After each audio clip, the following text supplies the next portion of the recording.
आज हम बात करेंगे इनकम फ्रॉम सैलरीज, वेतन से आय की। ये छठा चैप्टर है बुक का। इसमें सबसे पहले आपको देखना है कि वेतन क्या होता है। भारतीय आयकर अधिनियम की धारा 15 के अनुसार वेतन में क्या क्या शामिल है। नंबर फर्स्ट, ऐसा पारिश्रमिक जो नियोक्ता से प्राप्य अथवा प्राप्त हो, जिस पर कर चुकाना पड़ता हो, चाहे ऐसी राशि प्राप्त हुई हो अथवा नहीं। यहाँ पर पारिश्रमिक को आपको समझना होगा। यदि पारिश्रमिक आपको नियोक्ता से मिलता है तब वह वेतन माना जाता है, लेकिन अगर पारिश्रमिक आपको नियोक्ता से नहीं मिला है, अर्थात कर्मचारी का नियोक्ता का कोई संबंध नहीं है, अर्थात पारिश्रमिक किसी अन्य व्यक्ति से मिला है, जिस व्यक्ति से मिला है वह कर्मचारी का नियोक्ता नहीं है, तब ऐसा पारिश्रमिक अन्य साधनों से आय शीर्षक में कर योग्य होता है। नंबर सेकंड है, वर्तमान या भूतपूर्व नियोक्ता से स्वीकृत या प्राप्त वेतन जो देय नहीं हुआ हो किंतु देय होने से पहले ही प्राप्त हो गया हो। अर्थात नियोक्ता से जो वेतन मिलता है वह अभी कर्मचारी का ड्यू नहीं हुआ है नियोक्ता पर, लेकिन ड्यू होने से पहले ही मिल गया है। एक तरह का हम इसको क्या बोल सकते हैं, एडवांस सैलरी। ठीक है। नंबर थर्ड, ऐसा बकाया वेतन जो गत वर्ष में कर्मचारी को दे दिया गया हो, जिस पर गत वर्ष में कोई कर नहीं लगाया गया हो। अर्थात कोई भी बकाया वेतन जो कर्मचारी का गत वर्ष का बकाया है, अगर उसको नहीं मिला है तो ऐसा कोई वेतन दिया जाता है तो उसको वेतन में शामिल किया जाता है, लेकिन गत वर्ष में उस आय पर कर नहीं लगा होना चाहिए।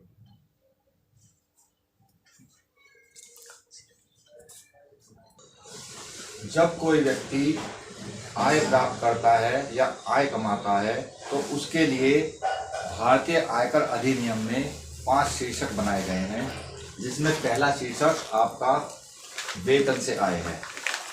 वेतन से आय में वो सभी व्यक्ति शामिल होते हैं जो वेतन से आय प्राप्त करते हैं।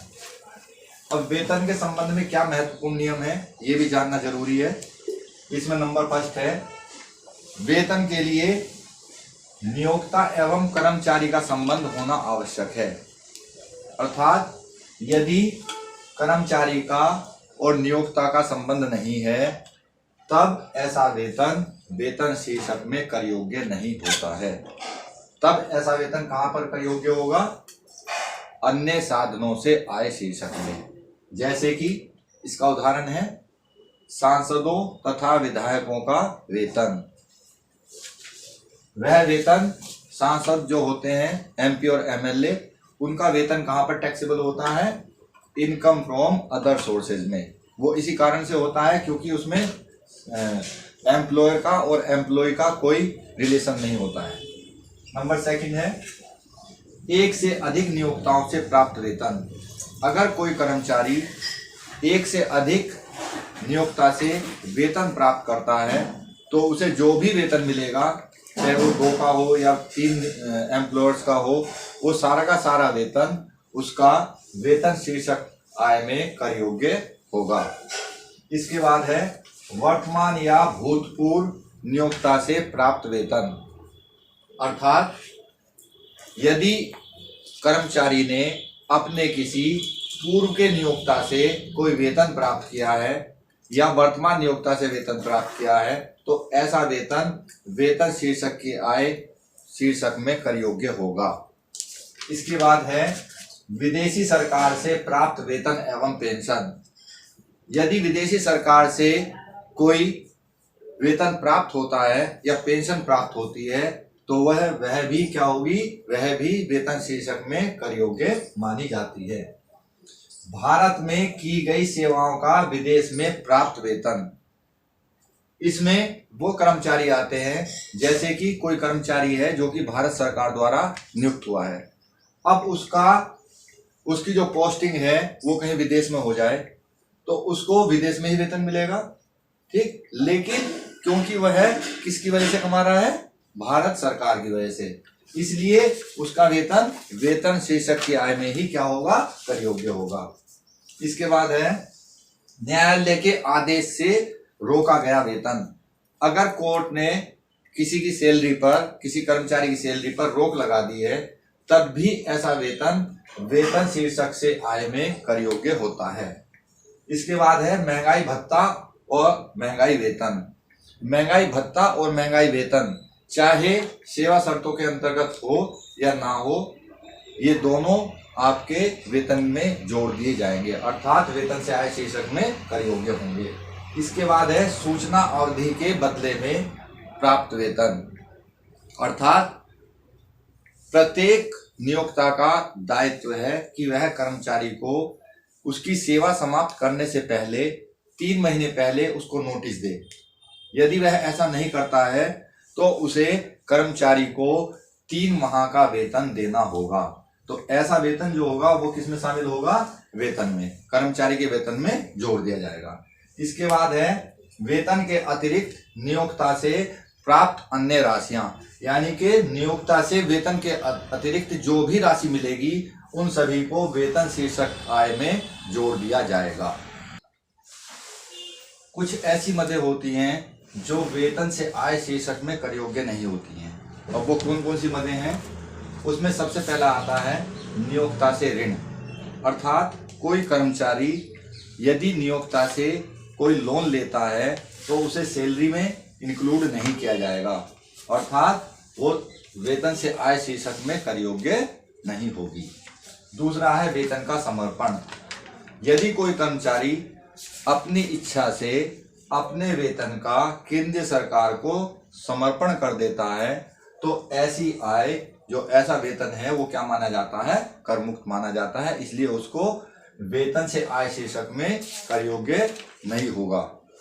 नंबर 3 है पारिवारिक पेंशन। जो फैमिली पेंशन होती है उसे वेतन शीर्षक से आय में कर योग्य नहीं माना जाता, क्योंकि फैमिली पेंशन जो होती है वो अन्य साधनों से आय शीर्षक में कर योग्य होती है।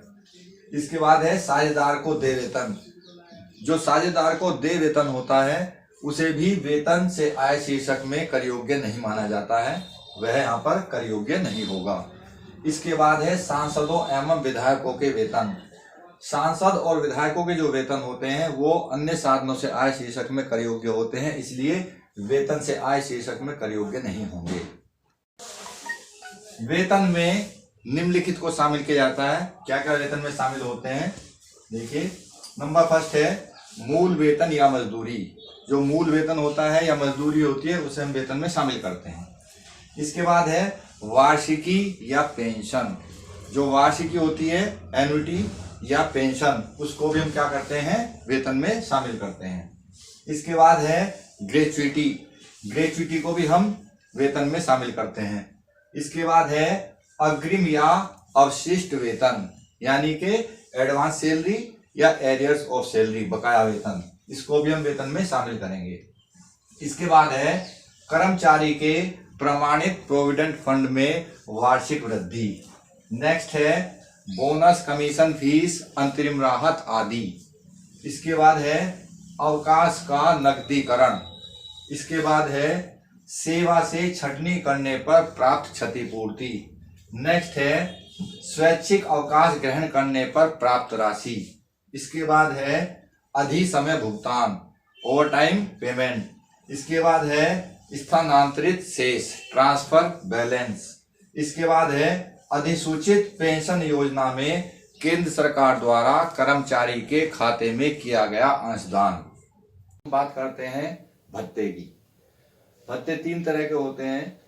नंबर 1 पूर्ण रूप से कर योग्य भत्ते, नंबर 2 पूर्ण रूप से करमुक्त भत्ते, और नंबर 3 आंशिक कर योग्य भत्ते या आंशिक करमुक्त भत्ते। सबसे पहले हमें भत्ते और अनुलाभ में अंतर पता होना चाहिए। भत्ते और अनुलाभ में क्या अंतर होता है? भत्ता नगद के रूप में मिलता है, अर्थात कैश के रूप में जो मिलेगा वो क्या कहलाएगा? भत्ता।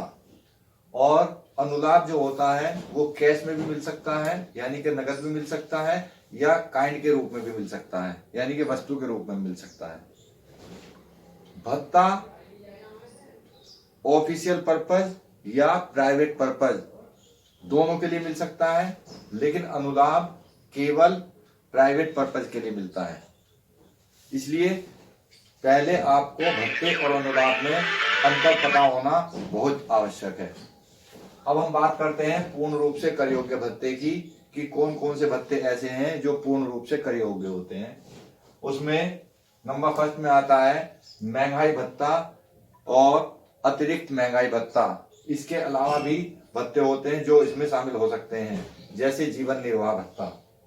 नंबर सेकंड आता है नगर क्षतिपूरक भत्ता या राजधानी क्षतिपूरक भत्ता। नंबर थर्ड है भोजन भत्ता या नाश्ता भत्ता। नंबर फोर्थ है विवाह भत्ता। नंबर 5 है प्रतिनियुक्ति भत्ता। नंबर 6 है परिवार भत्ता। नंबर 7 है वार्डनशिप भत्ता। नंबर 8 है प्रैक्टिस ना करने का भत्ता। अब प्रैक्टिस ना करने का भत्ता किसको मिलता है? ऐसे व्यक्ति जो कि सरकारी काम में हैं और वो अपना काम को छोड़कर अपना अलग से काम नहीं कर सकते, इसलिए उनको क्या दिया जाता है? प्रैक्टिस ना करने का भत्ता। जैसे अगर कोई मेडिकल कॉलेज में है या मेडिकल या अस्पताल में है और उसको सरकार ने नियुक्त कर रखा है, तो उस पर उसके लिए रेस्ट्रिक्शन ये है कि वो अपनी अलग से प्रैक्टिस नहीं कर सकता, इसलिए उसको सरकार अलग से क्या देती है? प्रैक्टिस ना करने का भत्ता। ऐसे ही जो सरकारी वकील होते हैं उनको भी प्रैक्टिस ना करने का भत्ता मिलता है।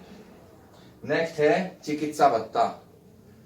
चिकित्सा भत्ता और चिकित्सा सुविधाएं दोनों अलग अलग हैं, इनमें कंफ्यूज नहीं होना है। चिकित्सा भत्ता जो होता है वो पूर्ण रूप से कर योग्य होता है, लेकिन चिकित्सा सुविधा जो होती है वो कर मुक्त होती है अगर वो सरकारी अस्पताल में कराई गई हो। अगर निजी अस्पताल में कराई है तो कर योग्य है, और अगर सरकारी अस्पताल में कराई है तो कर मुक्त है। नेक्स्ट नौकर भत्ता। ये नौकर भत्ता है जो अधिकारियों को मिलते हैं नौकर, उनको जो भत्ता मिलता है वो क्या होता है?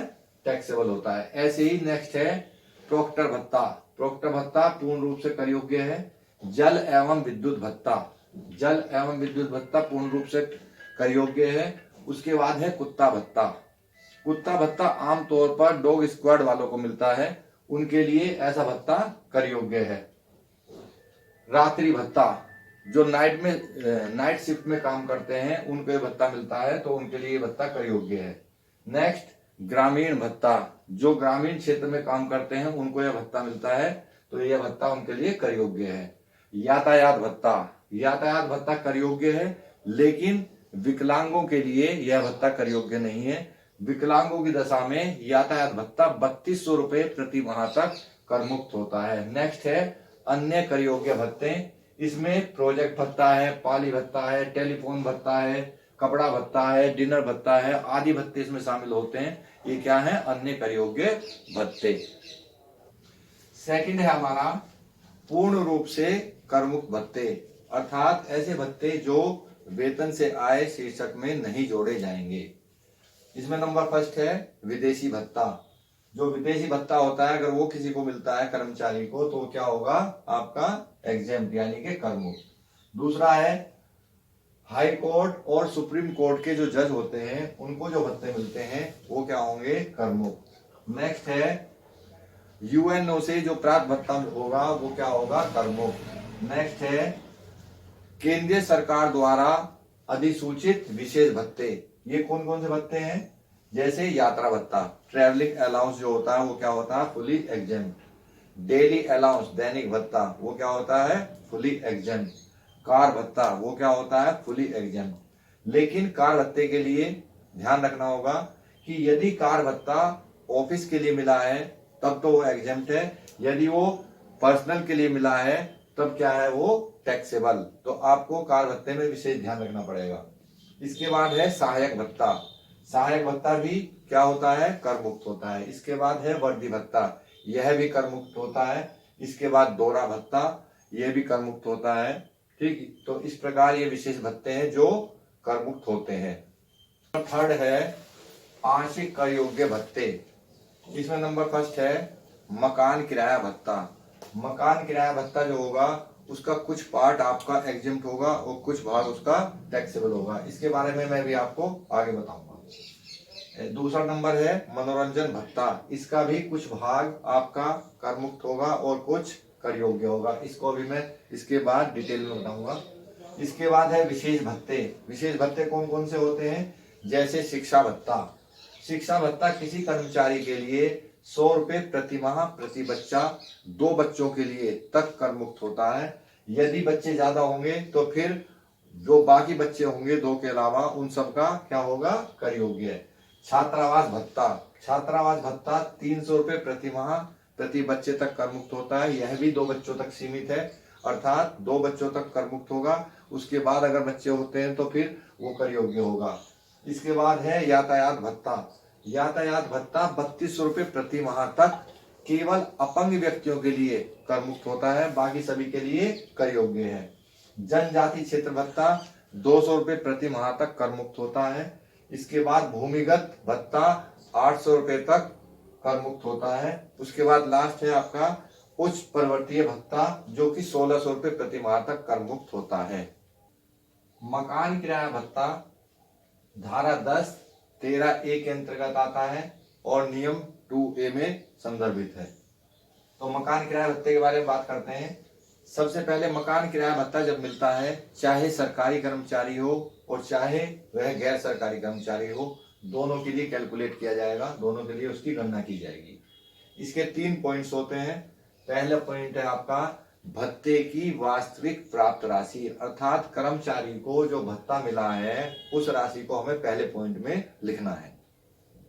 नंबर सेकंड है चुकाया गया किराया माइनस वेतन का 10%, अर्थात कर्मचारी ने जो मकान ले रखा है उस पर जितना किराया दिया है वो, और उसमें से वेतन का 10% हमें लेस करना है।